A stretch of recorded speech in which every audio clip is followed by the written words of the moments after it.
I studied English for 2 years every single day and I still could not speak it. Not because I wasn't trying, but because everything I had been told about English learning was backwards.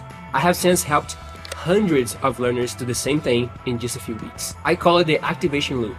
3 months, 3 phases, each one activating what the previous one built. Once you see how it works, you will never go back to studying again. My name is João, and I need to tell you about one of the most embarrassing moments of my life, because it's probably the reason this system works. I joined a speaking club. You know, one of those safe environments. No pressure, just people practicing English together. I had been studying English for 2 years, every single day. Vocabulary lists, grammar exercises, podcasts every single morning. I was serious. I walked in thinking, I'm ready. The organizer smiled and said, let's start simple. Tell us your name and one thing you did this week. That's it. Your name and one thing. My turn came. Silence. I was extremely nervous. I couldn't even think. My brain just shut down. I could feel the words somewhere in my head, but I couldn't reach them, like trying to grab smoke. I said something I still don't even know what, and I didn't speak again for the rest of the session. On the way home, I didn't listen to anything. No music, no podcast, just silence. Thinking, 2 years for this? I didn't ask, what should I study next? I asked, is something wrong with me? That night, I started building a different system. And over the next few years, I tested it with hundreds of English learners just like you. People who had studied for years and still could not speak. And what I found was always the same thing. The problem was never them. It was the order. Here's the idea that changed everything. Your brain stores language in 2 completely different places. That is passive knowledge, what you understand when you hear and read something. And there's active production, what you actually say out loud in real time under real pressure.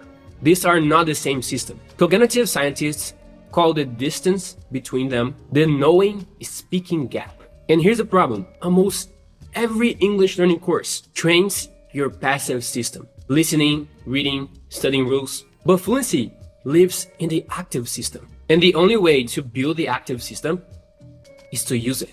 There's a concept in memory research called the retrieval effect. Researchers at Washington University proved this. Trying to recall something, even when you fail, which means every time you tried to find a word and couldn't, you were not failing. Your brain was building the road to that word. Fluency is not about how much you know. It's about when you practice what. Most people learn English like this. Study, prepare, wait, speak. But ready never comes because confidence doesn't grow in your head. It grows when you speak. The people who become fluent faster don't study more. They just do things in a different order. And this is the right order. Month 1, feel it. Month 2, use it. Month 3, own it. 3 months, no wasted time, one direction. Month 1 has one job. Not speaking, not confidence, just this. Make English feel normal.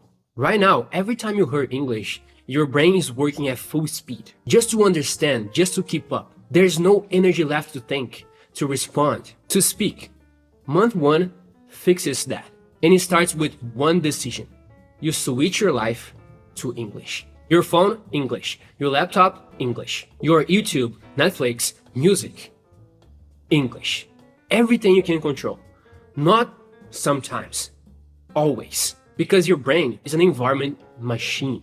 It adapts to whatever surrounds it. When English is everywhere, it stops being the hard thing you study, and it just starts becoming something normal, something that is just your life. Think about how NASA trains astronauts. They don't send people to space to learn how space feels. They build a perfect simulation on Earth. Same controls, same sounds, same pressure, same situations, and they run through it hundreds of times. So when the astronauts finally get there, their brain doesn't see something new. It recognizes something familiar. Month 1 is that simulation. English everywhere. Just exposure. So when real conversations come later, your brain recognizes the environment. Now, here's what you consume. Content is slightly above your level. You understand about 70%. Not easy, not impossible. That 30% gap is exactly where your brain grows. And while you consume, you take 3 lines of notes. No grammar, no vocabulary. Just what was this about? What did I learn? And what surprised me? 3 lines. That's it. Because in month 2, those notes become your speaking material. But there's something else happening in month 1 that most people miss. You're not just consuming, you are hunting. Every piece of content that you watch, every movie, every show, every podcast, you are listening for phrases that feel like you. Phrases that you can actually see yourself using. Not just any English. Your English. I call this building your verbal brand. Most learners absorb English in a random way. A phrase from a TV show here, a word from a co-worker there, something they heard in a song. The result is inconsistent. Sometimes too casual, sometimes too formal. Never quite right. Your verbal brand fixes that. It's a small collection, 20, maybe 30 phrases, that feels natural to you, that match the version of yourself that you want to be in English. Professional, confident, clear. When you find one of those phrases while consuming content, you write it down. Not in a vocabulary list, in your brand list. 2 columns, simple. Words that you're not gonna use anymore. Very important, a lot of people, big problem. I think, getting popular. And words and phrases you're gonna start using it instead. Mission critical, a broad range of people. A significant challenge, in my assessment. Gaining serious traction. This list becomes the foundation for everything in month 2. Because when you sit down to speak, and you won't be searching for random words. You will be reaching for your words. Words you already choose. Words that already feel like you. That's the difference between sounding fluent and sounding like you're still translating. Here's something I hear from learners every single week. They say, João, I know exactly what I want to say in my language. But when I try to say it in English, it takes forever. I rumble, I lose my point. That is not a vocabulary problem. That's a compression problem. Every English learner has a moment that they can feel the idea clearly, but the English comes along in a weird, vague way. I call this fluency gaps. For example, instead of saying, it's like when you're working on something, but you don't want to, but you have to, because there's no other choice, and it feels kind of heavy. A precise English speaker says just one word, reluctance. Your verbal brand closes those gaps. You're not just collecting words, you are training your brain to compress, to reach out for the precise phrase instead of the long explanation. And in month 2, closing those gaps becomes your practice. So let me ask you a question. How many hours did you spend listening to English this week? Now, how many hours did you spend speaking it? That gap, that's the whole problem. You're not bad at speaking English. You just haven't practiced enough. Month 2 fixes that. You speak every single day, but not just one way. 3 levels. Talk out loud, walk around, describe what you see, use your notes from month 1. Pick one idea and talk about it for a few minutes. Out loud. Just you. Now the same thing, but you're gonna press record and record your voice. Now you hear your pauses, your unfinished sentences. You cannot fix what you cannot hear. Record on camera. Now you see everything. Your body language, your confidence, your hesitation. Awareness is the beginning of improvement. And once you start noticing these little things that you can improve by watching it, everything changes. And here's exactly what you talk about in level 1. You open your brand list from month 1. You pick one phrase you've been collecting, one you want to own, and use it out loud. 5 different sentences, 5 different situations. Let's say your phrase is, from my perspective. From my perspective, this approach makes more sense. From my perspective, this deadline is too tight. From my perspective, we should start over. From my perspective, the risk is worth taking. Let me think about this from my perspective first. Same phrase, different sentences, different situations. Research shows it takes around 38 uses of a phrase in a different context before your brain truly owns it, before it stops being something you think about and starts being something you just say. I call this lexical simulation. Athletes visualize before they perform. You speak the phrase before you need it in real conversations. And once that moment comes, and you will, your brain doesn't search, it just reaches. There's a Japanese concept called shuari. Shu, follow the rules, ra, break the rules, and ri, forget the rules. Most English learners stay in shu forever, studying grammar, memorizing rules, waiting. But fluency lives in we, where you don't think about rules anymore. You just speak. And the only way to get there is to speak before you feel ready. Here's what most people don't understand. Struggling is not failure, it's training. Every time you try to say a word and you can't, your brain is building the path to that word faster and stronger. This is the retrieval effect in action. So remember, every time you struggle, you are getting better. And this gets easier when you're not alone. When you are around people doing the same thing, serious about their growth, wanting to speak English fluently and with confidence in real situations that truly matter. I have a free community for professionals that want to become fluent in English to improve their life and grow their careers. Link in the description. It's free.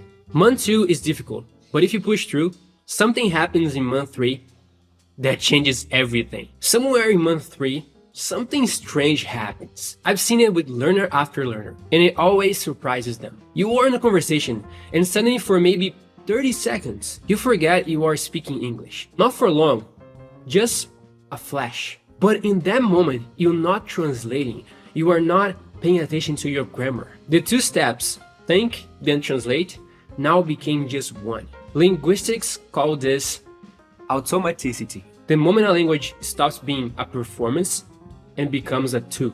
Your brain stops managing the language and starts using it to think. That is the threshold. And once you cross it, everything on the other side is just practice. Your verbal brand plays a role here too. The phrases you collected in month 1, the ones you drilled in month 2, by month 3, they are yours. You're not trying hard for reach to them anymore. They are just coming. That is what 38 uses actually looks like in real life. But here's the truth that most people skip in month 3. Talking to yourself is not enough anymore. You need real conversations with real people. In situations you don't know what to expect. Real conversations, they surprise you. They interrupt you. They go places you didn't prepare for. And that unpredictable situation is exactly what forces your active system to become completely automatic. So month 3 looks like this. You keep speaking daily, but now you add at least one conversation per week. Not a comfortable one, but one that you're gonna feel the challenge, that you're gonna push yourself out of your comfort zone. Before I close, I need to show you the trap that keeps people stuck for years, even people that are working hard every single day. It's called passive fluency. This is when your passive system, reading, listening, understanding, is so developed that it creates the feeling of progress. You finish a lesson, you understand a podcast, you follow a show without subtitles, and it feels like you're getting better at English. But your active system hasn't moved. So you sit down to speak and the words still don't come. And still you don't understand why, because you've been working so hard. You have been just working on the wrong system. Passive fluency is comfortable because it carries zero risk of failure. Nobody can judge you from listening. Nobody can hear your accent when you're watching Netflix. And still it feels productive. But fluency is not a passive skill.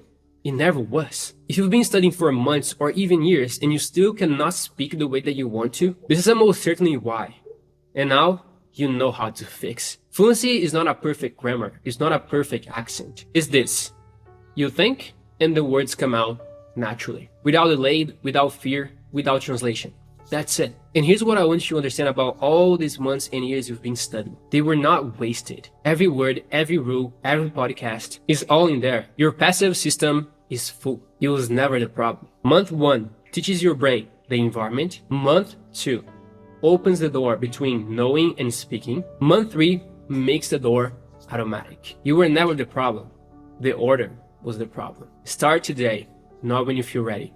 Today. Before you leave, there's something you need to see. Because knowing the right system is only half of it. The other half is recognizing the exact habits that keep most people stuck. Sometimes for years, without them even realizing it. I made a video called How to Never Become Fluent in English. It shows the exact habits that keep most people stuck for years. It's on the screen right now. Watch it next. See ya.